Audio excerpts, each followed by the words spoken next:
우리의 고백입니다.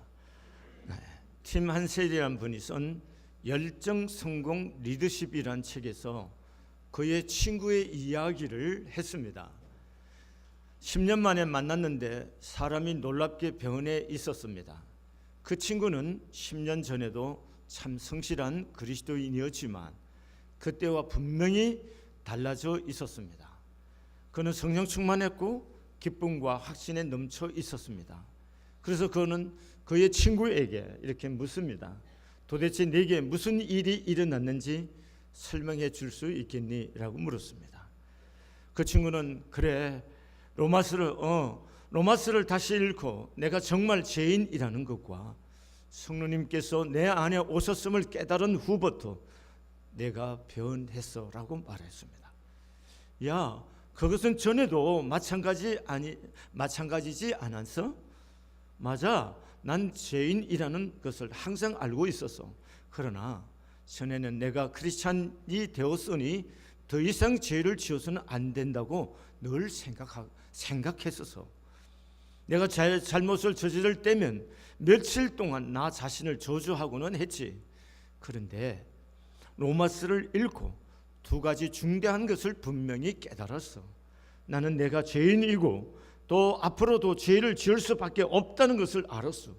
나는 언제나 이기적이고 죄를 선택하게 될 것이라는 것이지, 그 후부터 내가 죄를 범해도 숨기거나 좌절하지 않게 되었어 라고 말했습니다.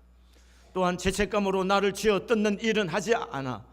오래전에 로렌스 형제가 당신은 죄를 지었을 때 어떻게 했느냐는 질문을 사람들에게 받았다고 해.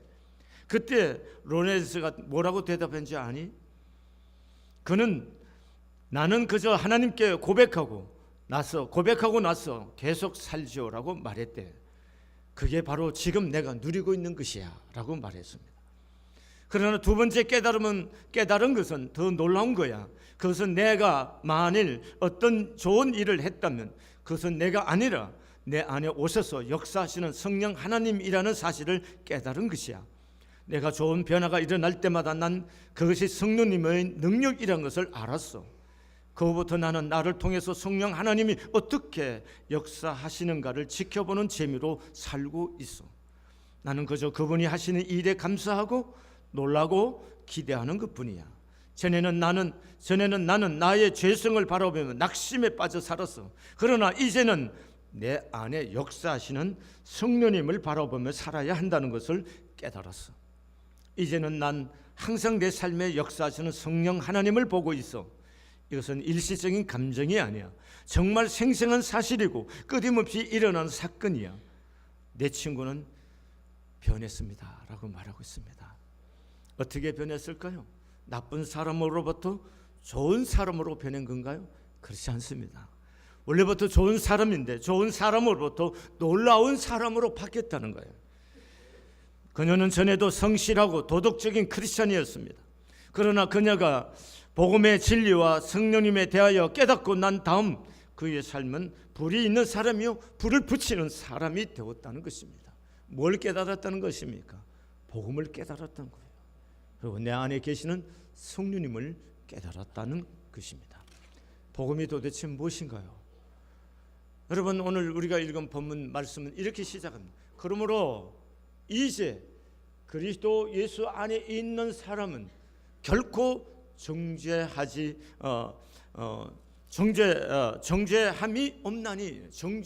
없나니 이렇게 말합니다. 그러면 바울이 로마서 7장에서는 어떻게 고백했느냐 하면 17, 19절의 말씀에 보면 내가 원하는 바 선은 행하지 아니하고 도리어 원하지 아니한 바 악을 행하는도다 이렇게 말합니다. 그리고 24절에서 오호라 나는 공고한 사람이로다. 이 사망의 몸에서 누가 나를 건져내랴. 마음으로는 하나님의 법을 섬기고 육신으로는 죄의 법을 섬기고 있습니다 라고 고백했습니다. 그렇습니다. 여러분, 우리가 예수를 믿고 난 다음에 가장 내적인 고통과 갈등이 뭐냐 하면은 예수가 내 안에 들어왔기 때문에 내가 선하고 착하게 살아야고 하나님 앞에 죄를 짓지 않고 살아야겠다는 의지가 생겼습니다. 믿음이 생겼다는 겁니다. 그런데 실제로 믿음대로 살려고 하는데 사라지는 삶은 여전히 옛날과 똑같이 죄를 범하고 있는 거예요. 또 넘어지는 겁니다. 그래서 이 죄를 때문에 가슴 아파하고 후회합니다. 그래서 다시는 죄를 짓지 않아야겠다고 또 결심합니다. 근데 그 이튿날 또 죄를 짓는 거예요. 이런 내 모습 때문에 우리는 고통을 느낍니다. 예수 믿지 않을 때는 그런 고통이 없었어요. 예수 믿고 나서 이런 고통이 생겼다는 거예요. 그래서 오라 나는 공고한 사람이로다, 이 사망의 몸에서 누가 나를 건져내랴, 이게 우리들의 고백이었습니다. 그런데 바울이 로마서 8장에 왔을 때 확 깨달음이 변화가 온 거예요. 그게 뭐냐? 그러므로 이제 그리스도 예수 안에 있으면은, 그리스도 예수 안에 있는 자에게는, 그리스도 예수 안에 있는 사람에게는 결코 정죄함이 없나니라는 겁니다. 이제 너가 죄인이라고 정죄하지 않는다는 겁니다. 여러분, 이걸 깨닫는 것이 복음인 겁니다. 이게 복음이라는 겁니다. 그는 왜 정죄함이 없느냐는 거예요. 정죄받지 않은 이유가 뭐냐는 거죠. 2절의 말씀 함께 소리내 읽겠습니다. 시작. 이는 그리스도 예수 안에 있는 생명의 성령의 법이 너를 해방하십니다. 자, 다스림 받는 법의 체계가 달라졌다는 거예요. 여러분, 우리가 죄인으로 살 때, 하나님의 예수 그리스도가 없이 살 때는 로마서 6장 23절에서 말씀하신 것처럼 죄의 삭은 사망이라고 했습니다. 우리는 여전히 죄에 묶여 있었고 죄 때문에 우리는 죽을 수밖에 없는 그런 삶의 그런 법칙이 우리를 지배했습니다. 그런데 이 법칙이, 이 법이 우리가 다스림 받는 법이 아니다는 거예요. 우리는 새로운 법의 다스림을 받는데 그 새로운 법이 뭐냐면은 그리스도 예수의 예수 안에 있는 생명의 성령의 법이, 그리스도 예수 안에는 성령의 생명의 법이 죄와 사망의 법에서부터 우리를 해방했다는 거예요. 여러분, 우리 모두가 율법에 매여서 죄를 짓고 그리고 죽을 수밖에 없는 이 법칙 속에, 이 법 속에서 다스림 받고 살던 우리들이 이제는 새로운 법의 질서 속에 사는데, 그게 뭐냐 하면은 그리스도 안에 있는 생명의 법을 따라서 살게 됐어요. 그래서 죄와 사망의 법에서부터 해방되었다는 겁니다. 이게 복음입니다. 잘 보세요. 여러분, 제가 이렇게 표현을 자주 했습니다. 돌을 임반하는 것을 물에다 넣으면 그 돌은 반드시 뭐예요? 가라앉습니다. 이건 무슨 법칙일까요? 만유인류 법칙이에요. 그런데 넓은 판자에다가 이 돌을 얹어 놓으면 돌이 가라앉을까요? 안 가라앉을까요? 가라앉을까요? 안 가라앉아요? 안 가라앉아요. 그러면 이 판자는 무슨 법칙 속에 있는 거예요? 부력의 법칙 속에 있어요. 그러면 만유인류 법칙에 의해서 돌이 가라앉는데, 부력의 법칙 위에 담겨져 있는 돌은 만유인류 법칙을 뛰어넘어서 뭐예요? 물에 가라앉지 않고 물 위에 있는 거예요. 이와 같이 우리 모두는 죄를 짓고 사망의 법 아래서 살던 우리들이었는데, 부력의 법칙같이 예수 그리스도 안에는 생명의 성령의 법 위에 우리가 있을 때는 물속에 가라앉는 이 죄와 사망의 법이 우리를 지배할 수 없다는 거예요. 그래서 우리가 자유하면 되고 해방되었다는 겁니다. 그럼 그리스도 안에는 생명의 법이 어떻게 적용이 됐느냐 하는 거야. 어떻게? 이게 중요하지 않습니까? 여러분, 부력의 법칙이 일어나려면 반드시 거기에는 뭐가 있어야 돼요? 이 법을, 만유인류 법칙을 뛰어넘을 수 있는 뭐가 있어요? 넓은 판자가 있어서 이걸 지탱해 줄 수 있어야 되잖아요. 마찬가지입니다.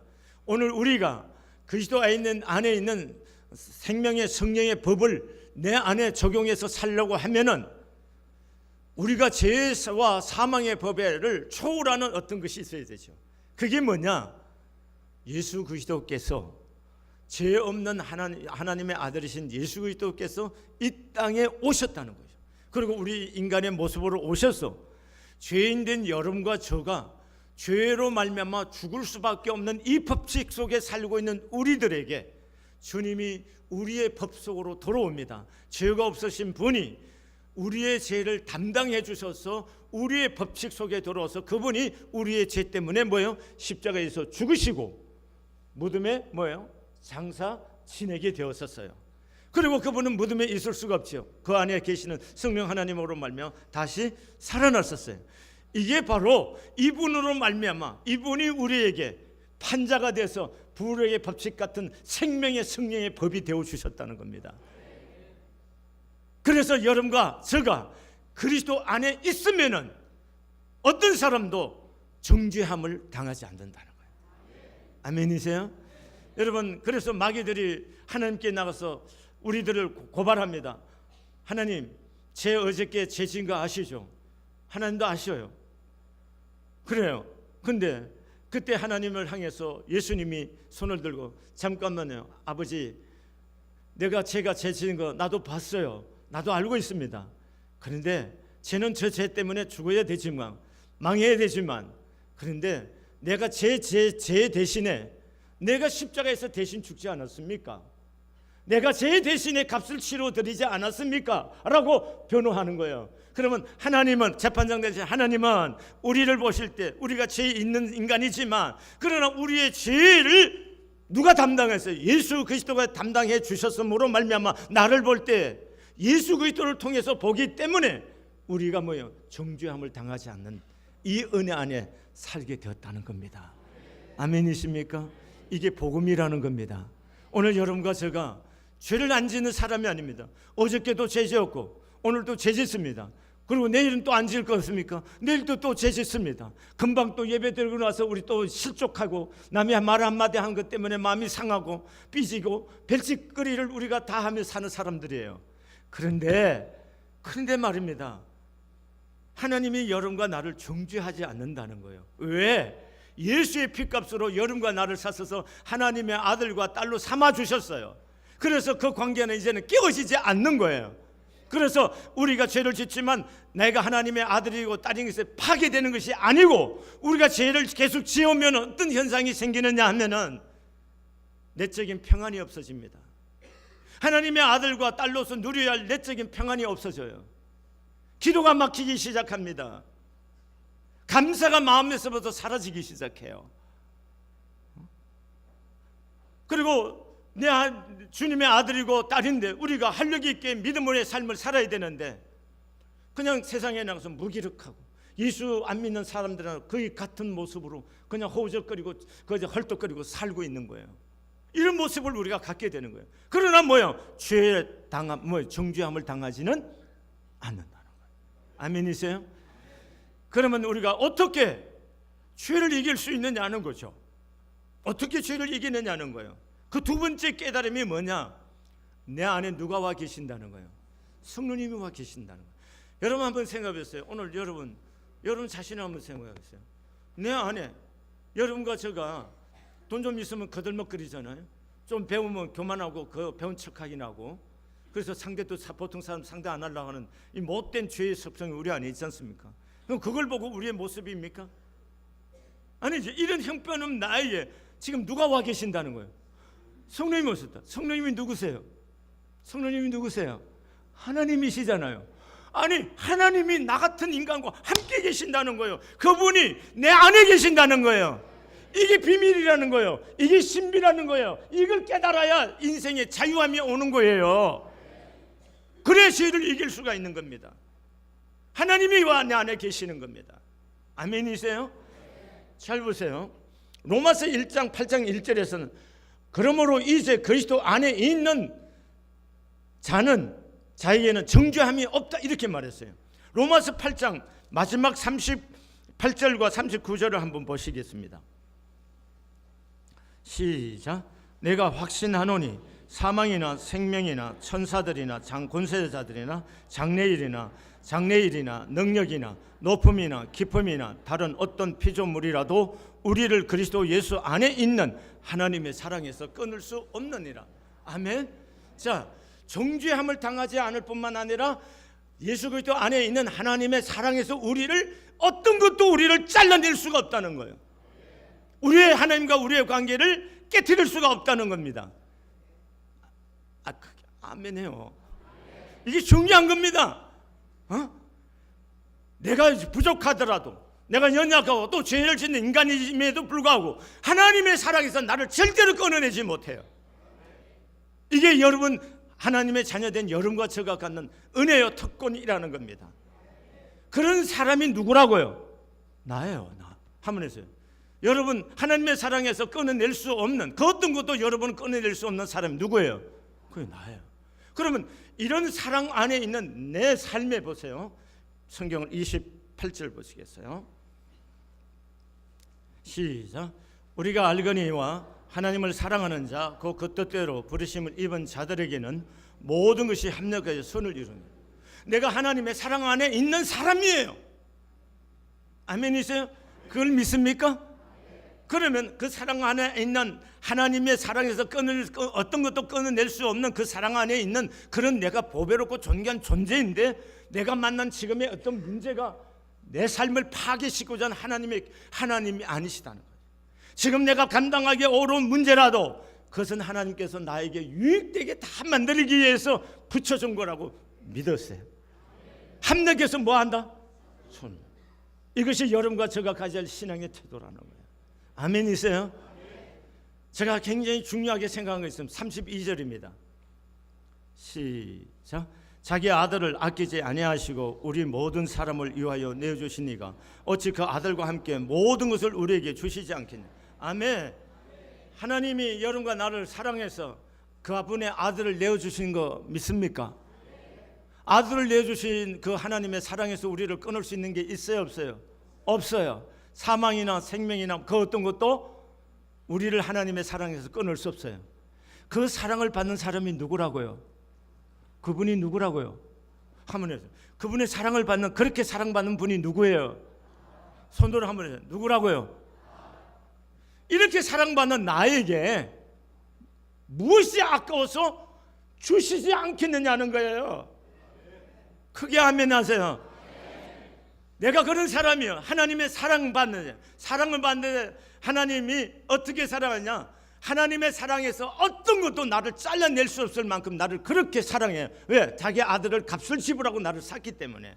그 사랑 안에 있는 나의 삶이라는 것은 내가 만난 문제가 내가 원하든 원하지 않은 어떤 문제가 있다 하더라도 그 모든 것들은 나에게 있어서 사랑하는 분 안에서는 합력해서 뭘 이루어? 선을 이루고, 나에게 하나님은 그 사랑 안에서 무엇이 아까워서 주시지 않겠냐. 다 주고 싶어서 하나님을 뭐 하신다? 안달하신 분이다. 믿어지십니까? 여러분 이게 믿어지고 이게 깨달아지면요, 여러분 훨씬 지금보다 담대하게 인생을 살게 되고 두려움 없이 살게 돼요. 사건이 와도 두렵지 않고, 문제가 만나도 두렵지 않고, 사람이 어떤 사람을 만나도 두렵지 않아요. 아멘이세요? 이 사랑 안에서 여러분들이 깨달음을 얻고 이 사랑이 여러분의 가슴 속에 넘치시기를 바랍니다. 그 다음에 우리가 말했어요. 성령이 9절에서 만일 너희 속에 하나님의 영이 거하시면 했어요. 내 안에 누가 거한다고요? 성령 하나님이 거하세요. 그 내 안에 거하신 성령 하나님이시요. 그분이 뭘 하시냐 하면 26절을 보시겠습니다. 시작. 이와 같이 성령도 우리의 연약함을 도우시나니 우리는 마땅히 기도할 바를 알지 못하나 오직 성령이 말할 수 없는 탄식으로 우리를 위하여 친히 간구하시느니라. 아멘. 아멘. 뭐 한다는 거예요? 우리의 연약함을 도우시는 분이 누구시라고요? 성령님이세요. 우리를 위해서 기도해 주시는 분이 누구시라고요? 성령님이요. 내가 죄를 질 때 근심하시고 탄식하시고 나로 하여금 바르게 깨닫고 분별하게 하시는 이가 누구시라고요? 성령님이세요. 나를 위해서 근심하시고 계신 분이 누구시라고요? 성령님이세요. 그분이 내 안에 계신다고요. 그분이 이걸 깨달아 안으면은 이때부터 우리의 신앙의 새로운 단계로 갈 수가 있는 겁니다. 성령 충만이 도대체 뭐냐는 거예요. 성령 충만이 이렇게 아들을 아끼지 않고 내어주신 그 하나님을 믿도록 내 안에서 그 믿음을 보정해 주시고, 내가 하나님의 아들이고 딸인 것을 보정해 주고 확정시켜 주기 위해서 오신 보혜사 성령 하나님이 내 안에 계시는 거란 말이죠. 이제는 내가 혼자 사는 거 아니고 내 안에 계시는 이 성령님과 동행하는 삶을 사는 것이 여러분과 저의 삶이에요. 그럼 성령 충만한 삶이 도대체 뭐냐는 거예요. 계속하는 거잖아요. 그 나와 함께 계신 성령님의 뭐요? 다스림 받는 사람. 그분의 주권을 인정해드리고 그분의 인도를 받아 그분의 다스림 안에 있는 그 삶이 성령 충만한 삶이라는 거예요. 아멘이십니까? 이게 너무나 중요한 거예요. 이제 나 혼자 결정하고 내 혼자 뭐든지 하는 그런 문제가 아니라는 거죠. 내 안에 계신 성령님이 내 인생의 주인이라는 사실을 인정하시고, 그 인정했다면 그 성령 하나님께 내가 물어야 되는 거고, 어떻게 해야 되는지 인도를 받아야 되는 것이, 그게 성령 충만한 삶을 지속해 가는 방법이란 말씀입니다. 아멘이세요? 여러분, 이 마음이 중요한 겁니다. 오늘 성령 하나님께 이렇게 맡긴 바가 되고 의지하게 될 때 그 성령의 하나님 우리로 하여금 죄를 이기게 합니다.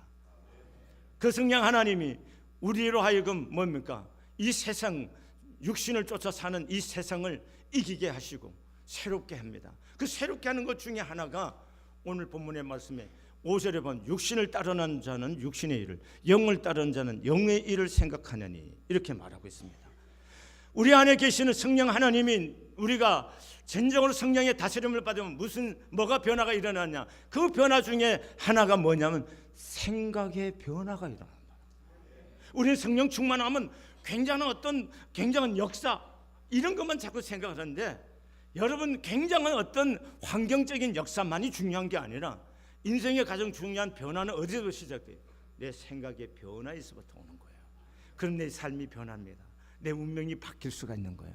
그 생각이 바뀌는 겁니다. 뭐가 바뀌는 거라고요? 성령 충만한 삶은 뭐가 바뀌는 거라고요? 생각이 바뀌는 겁니다. 그럼 생각이 어떻게 바뀌는 거예요? 우리는 보편적인 생각은 육신의 생각을 해요. 육신의 생각이라는 건 세상 생각이에요. 온전히 아침 눈 떠서 저녁까지 온전히 세상 것만 생각한다. 그건 육신을 쫓는 생각이에요. 그럼 영을 쫓아서 생각은 뭐예요? 하나님을 생각하는 겁니다. 하나님 나라를 생각하는 거예요. 하나님 뜻을 구워 생각하는 거예요. 아멘이세요? 하나님의 일을 생각하는 겁니다. 이것이 영을 쫓아서 생각하는 사람들입니다. 아멘이세요? 그런데 오늘 성경을 6절에 보면 육신의 생각은 사망이요 영의 생각은 생명과 평안이냐, 육신의 생각은 하나님과 원수가 되나니 이는 하나님의 법에 굴복하지 아니할 뿐 아니라 할 수도 없습니다. 그래서 육신에 있는 자들은 하나님을 기쁘시게 할 수 없다는 거죠. 성령이 내 안에 계시지만 그 성령을 따라서 생각이 변해서 성령 하나님을 통해서 영을 생각하고 하나님을 생각하고 하나님의 일을 생각하고 영적인 것들을 생각하는 사람은 하나님을 기쁘시게 하는 거지만, 육신을 따라서 세상적인 것만 자꾸 생각하고 근심하고 그걸 추구하는 사람들은 뭐예요? 하나님을 뭐 할 수 없다? 기쁘시게 할 수 없다. 아멘이세요? 이 은혜가 있기를 바랍니다. 여러분은 성령 충만은 갈망합니다. 여러분 방언할 수 있으면 가능하면 방언하십시오. 여러분 방언하면은 기도하는 일이 훨씬 쉬워집니다. 그래서 방언했다고 해서 반드시 성령 충만한 것은 아닙니다. 여러분 방언하지 않기 때문에 성령 충만하지 않는 것도 아닙니다. 여러분 성령 충만은 그분의 다스림 안에서 인도를 받는 사람이 성령 충만한 건데, 그 성령의 다스림 받는 사람은 항상 그의 생각이 뭘 생각하는 거다? 육신의 생각이 아니고 세상이 아니고 하나님을 영을 하나님을 생각하고 하나님 나라를 생각하고 하나님 뜻을 생각하고 하나님의 일들을 생각하고 하나님의 영광을 생각하는 거예요. 동일한 사고 일이 부딪혔을 때 자기 중심으로 생각하는, 육신으로 생각하는 거예요. 그래서 이 사건 속에 하나님 뜻이 무엇일까? 하나님 왜 이 일이 일어나게 했을까? 이렇게 기도하며 하나님을 추구하는 사람에게는 이거 자체가 뭐예요? 그게 하나님의 영을 따라서 사는 거예요. 아멘이세요? 생각이 바뀌어야 된다. 아멘. 이것이 너무나 중요하다는 것입니다. 이렇게 살면은 우리가 죄를 이기고 승리하는 삶을 살게 될 줄로 믿습니다. 오늘 여러분과 제가 내가 예수 그리스도 십자가의 보혈로 말미암아 죄 사함을 받았고, 그래서 이제는 하나님 앞에서 정죄함을 받지 않는 하나님의 사람이라는 것과, 그리고 내 안에 누가 와 계신다는 것, 성령님이 와 계신다는 것 잊지 마시기를 바랍니다. 그럼에도 오늘 나가서 또 죄 지을 거예요. 그럼 어떻게 해야 될까요? 두려워하지 마십시오. 그냥 내가 죄인이었고 하나님이 이 죄를 지었습니다 라고 정직하고 솔직하게 주님 앞에 자백하는 거예요. 아멘이요? 그러면 요한일서 1장 9절에 만일 우리가 우리 죄를 자백하면 저는 의로우시고 미쁘시사 우리 죄를 사하시고 모든 불의에서 우리를 깨끗게 하시느니라 그랬습니다. 우리가 고백하는 거예요. 그리고 사는 거예요. 그래서 안 믿는 사람 뻔뻔스럽다고 생각하는데, 그래요. 그게 하나님의 법입니다. 무슨 말인지 이해되시죠? 내가 내 스스로를 후벼파지 마세요. 내 스스로를 너무 자책하지 마세요. 그 마귀가 여러분과 나를 통해서 무너뜨리게 하고자 하는 전략입니다. 그럼 뭐 해야 될까요? 그냥 죄를 자백하는 거예요. 그리고 하나님 죄인임을 고백하는 거예요. 그리고 주께서 내 죄를 사한 줄 믿고 그냥 사는 거예요. 아멘. 그리고 나와 안에 계신 성령님께 의지하고 그 성령님을 추구하고 성령님을 따라 살고자 하는 이 마음으로 가득해지고, 그래서 그분을 구할 때 성령님께서 여러분에게 또 저에게 생명을 주시고 힘을 주셔서 죄를 이기게 하시고 또 세상을 이겨나갈 수 있는 은혜를 부여하셔 주실 줄로 믿습니다. 함께 찬양 부르시면서 준비한 예물을 드리겠습니다. 288장. 이 가사를 잘 생각하며 부르세요. 예수를 나의 구주 삼고 성령과 피로 거듭 이 세상에서 내 영혼이